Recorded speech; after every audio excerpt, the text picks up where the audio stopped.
I'm watching you. What's going on, guys? CWG here. Welcome to another episode of Nomifactory. Today we're going to be going over my 10-step plan to automate polymer clay. But first, I did some things off camera. There is a quest to unlock SNAD, which is like sand, but you know that the A and the N are switched. Ha ha ha. And how do you craft SNAD? With 2 pieces of double compressed sand. So it's like 160 sand for 1 block of SNAD. And check it out. What SNAD does is every time it gets a redstone signal, it will grow the sugarcane. So let's turn on this redstone clock here.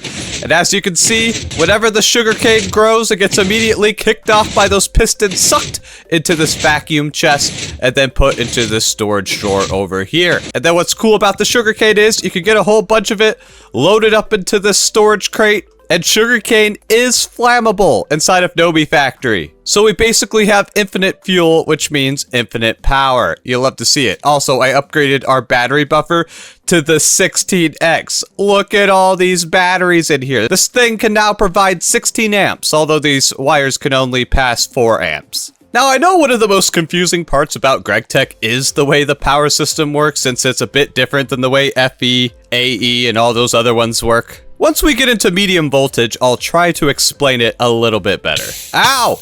I forgot, hot steam pipe is hot. Oh, also, I went ahead and made ourselves an obsidian furnace, which is made by taking our 2 diamond furnaces and combining it with obsidian. I don't know why I haven't done this before. But this thing can smelt 2 stacks of items at once. Let's use some raw beef because we're running low on pork chop.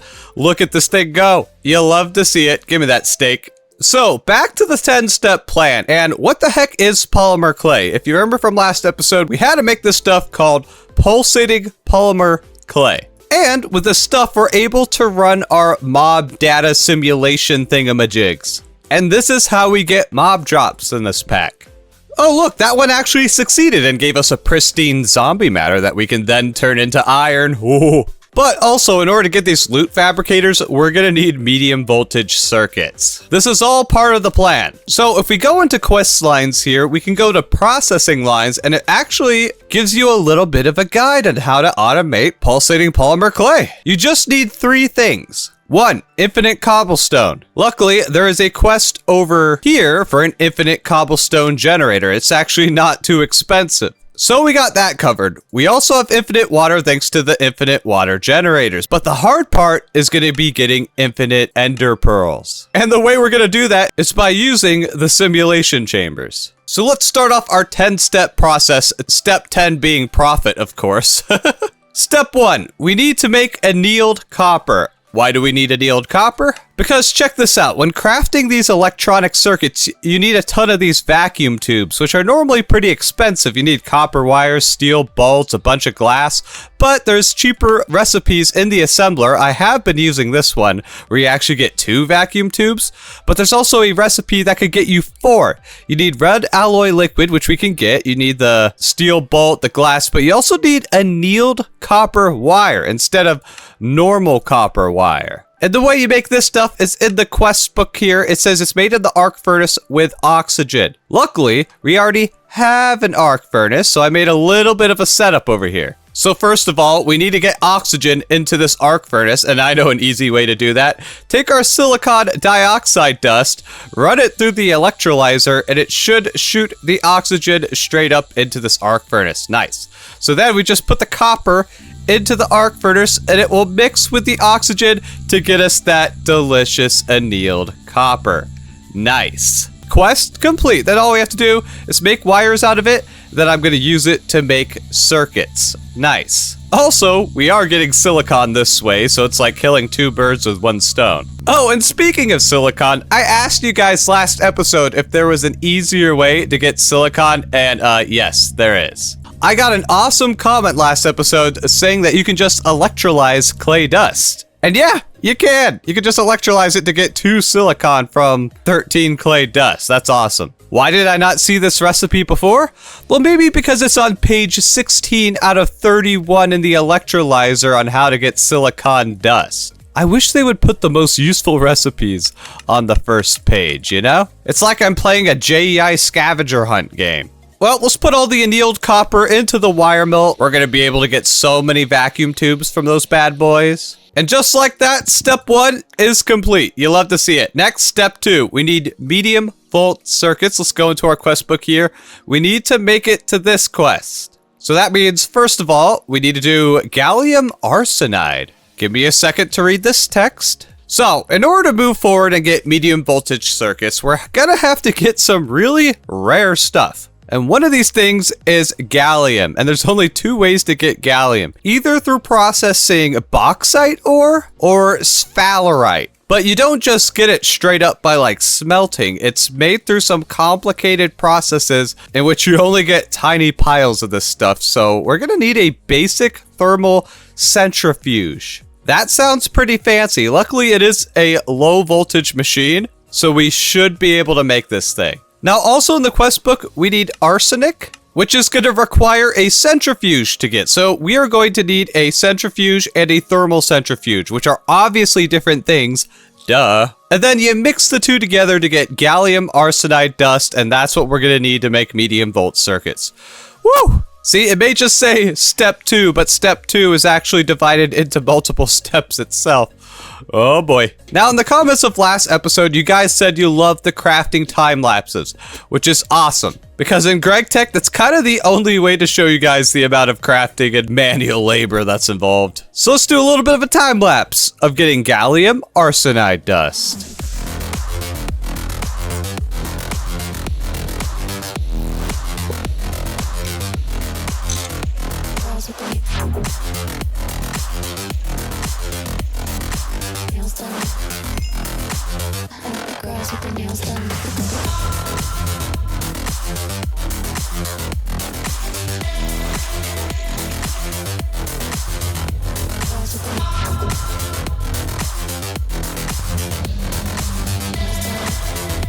And we did it! We made the gallium arsenide, which is a extremely expensive compound because of how rare it is in these drops. I'm gonna throw just a bunch of sphalerite into this thermal centrifuge. Turns out we didn't even need the normal centrifuge, we just needed this guy. It gives us tiny piles of gallium. Yeah, there's no gallium ore or anything, so we just have to make it this way. Yoink! And then mix it with the arsenic inside of the mixer. Man, this is a process. It's so Greggy! I can feel the full Gregification taking a hold of me. Alright, so what the heck do we do with this gallium arsenide dust exactly? We need it to make diodes. Oh, baby. This is like the medium voltage equivalent of the vacuum tube. And if we're talking about real life, vacuum tubes was before we ever discovered the power of semi-electronic diodes. Yeah. I mean, the reason you guys recommended this pack for me is because I have a electrical engineering and nuclear background. So like a lot of this stuff actually makes sense to me. If you would have asked me 10 years ago what a diode is, I would have had no idea. But it's basically like a one-way circuit for electricity. You can use it to make a full bridge rectifier. If you guys watch Electro Boom, let me know in the comments. Anyways, this is why we need the small pile of gallium. This is also why I wanted the annealed copper. Because look, you could use it using non-annealed copper, you only get 1 diode. But if you use annealed copper, you get 2 diodes. Heck yeah. We also need liquid glass, which I assume is as easy as extracting just straight up glass. Yeah, it is that simple. Okay, let's make some diodes together. Also, I'm like going through a ton of coal, crushed coal, turning it into purified coal. Because we need the carbon so we can make steel, and we always need more steel, that's for sure. So let's turn some of our annealed wire into fine annealed wire, I think it's called? Yeah, fine annealed wire. You know what? Viewer watching this video, you're fine annealed wire. You guys are just like, thank you? Next up, we use the extractor to melt some glass into glass juice. Then we grab our fluid tank here. Someone also left a comment that instead of the Ender IO tanks, we should use the Gregtech tanks. Or as some would call them, Greg tanks. So these guys can hold 16 buckets. The Gregtech drums can hold 32. Okay. I guess they are a bit better, huh? Does cost some bronze, though. Well, we'll use this guy for now. Let's suck up that glass. Put it in the assembler. Turn our gallium arsenide dust. I think we need tiny piles, right? No, we need small piles. Oh, depending on where you put it in the grid, this gives you tiny piles. This gives you small piles. The more you know. Now let's assemble them together. And we should get 2 diodes per craft since we're using the annealed copper. Also, don't you love the sound of just all these like machines running at once? It's beauty to the ears. And thanks to this 16x16x battery buffer, we just have tons of power. Also, as you saw during that time lapse, I had to upgrade this wire to 8x conductive, because if the blast furnace is running at the same time as a bunch of these machines, I mean, as you saw, this wire right here overheats because it's connected to both of them. Like I said, it's realistic Gregtech electricity. They can overcurrent and burst into flames. And look at that, we're getting some diodes 2 at a time. And look at that, we're getting tons of gallium in reserve too. Hopefully this will be enough diodes to last us a while, but knowing Gregtech, probably not. Alright, does that mean we can make it to MV circuits yet? No, we have to go via this path. What? Do we have to make the pyrolyze oven? Are you serious? Ah, yes. We're definitely going to need that. Oh boy. Now, if you remember last episode, I made 16 extra cupro nickel coil blocks, and there's a reason for that. If we go back to the beginning here, we're gonna need this pyrolyze oven. And this thing is another massive multi-block. I believe it's the same size as that guy. In fact, this is what it looks like here. Oh, it's kind of like the blast furnace, but it's on its side. That's adorable. So, I mean, it looks like we're gonna have to do another crafting time lapse here. I have all the cupro nickel, but I need to make all the other parts.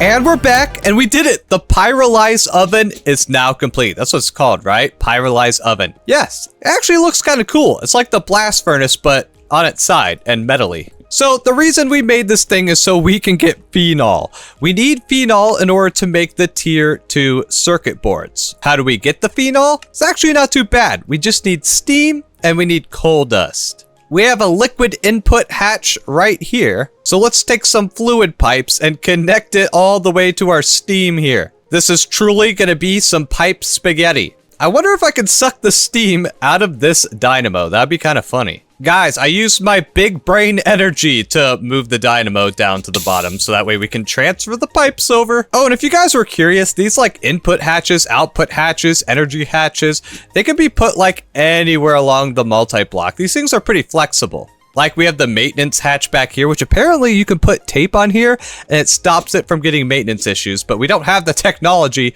to make tape yet. I know. Let's get this guy hooked up with some steam. And our fluid input is filling up with steam nicely. Okay, so all we should have to do is put in coal dust and phenol comes out. Also, apparently coke dust is gonna come out. Okay, so we're gonna need another barrel. 1 second. Boop. All right, let's load this guy up with coke dust. Oh, it's on. It's doing things. It has a processing speed of 75%. We might be able to speed that up by adding another low voltage energy hatch because it says it accepts up to 64. And I think one hatch only does 32, right? Yeah, each hatch is 32. And the way Gregtech works, voltages are kind of like additive. So 2 different 32s would make a 64. Even though that's not exactly how electricity works, you don't just add voltages, but you know, it's close enough. Hey, look at that. We got our first coke dust. Now this could be smelted. It's like super coal. Each coke dust can smelt 32 items. That's awesome. And if we look into our drum here, it says we got 1 bucket of phenol.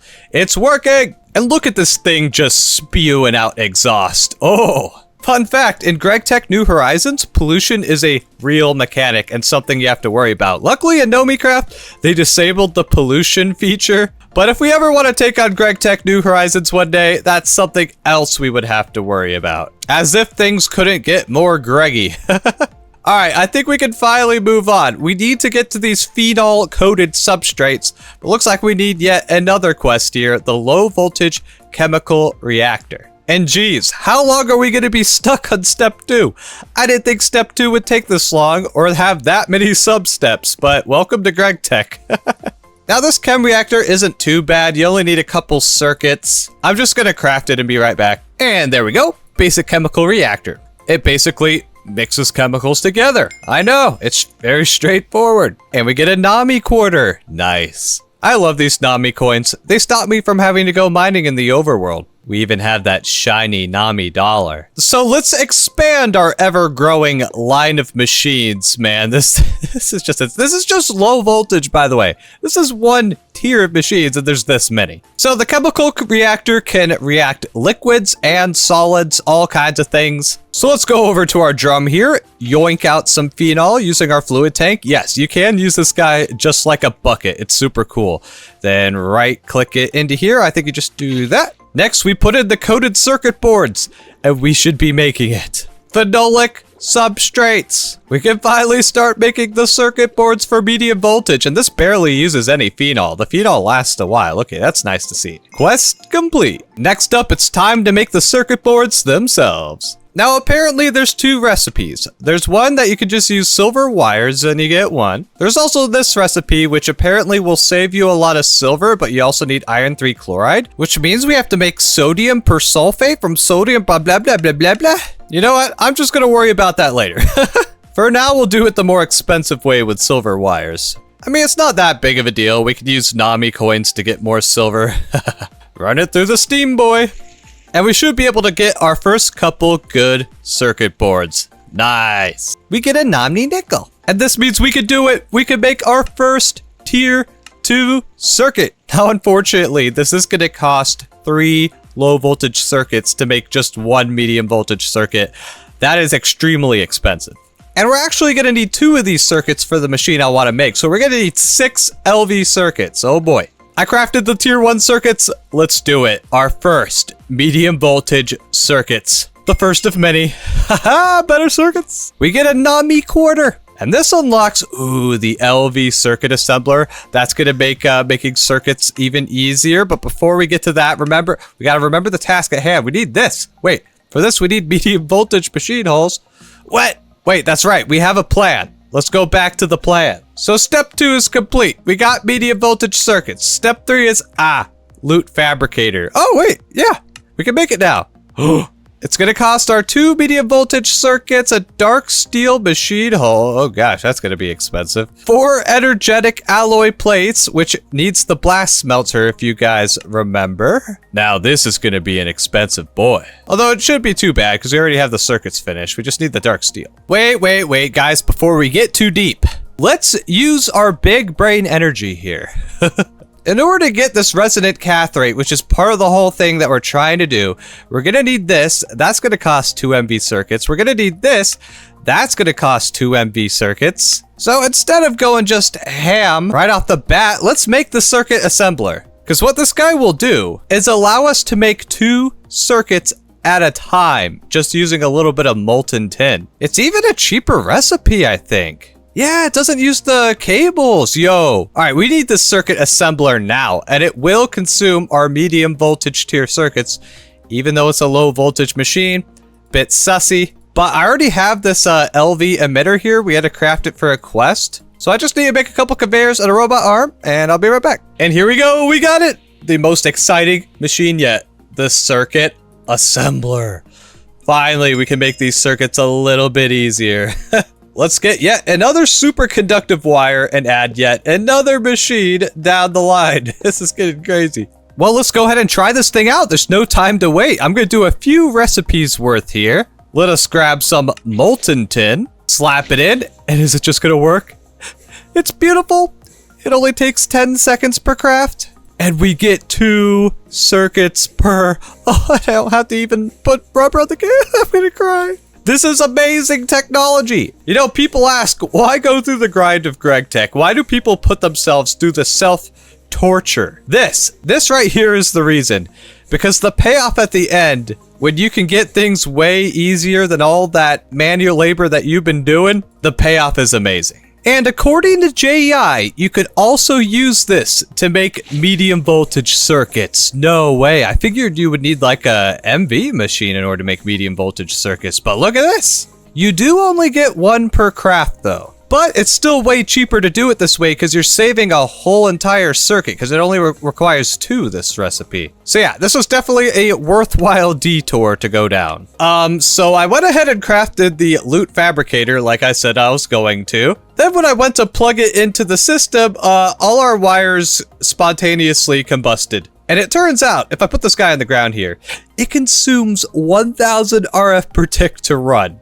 I did not know that. That is a ton of power. So that means I'm not going to be able to power it off our low voltage cable. I'm going to have to make a separate power thing just for these machines. And this means I'm going to, ow, don't die on the steam pipe. I'm going to have to rebuild all these wires and they're super expensive. I'll be back when everything's fixed. And actually, I just found out I am out of time for today's episode. So in between episodes, I'm going to work on attempting to automate this thing. I'm going to continue with the 10-step plan. I'm going to see how far I can get. So I hope you guys are having fun watching this. If you're a Gregspert, feel free to leave some advice in the comments. I'll catch you guys in the next one. CWG, ow.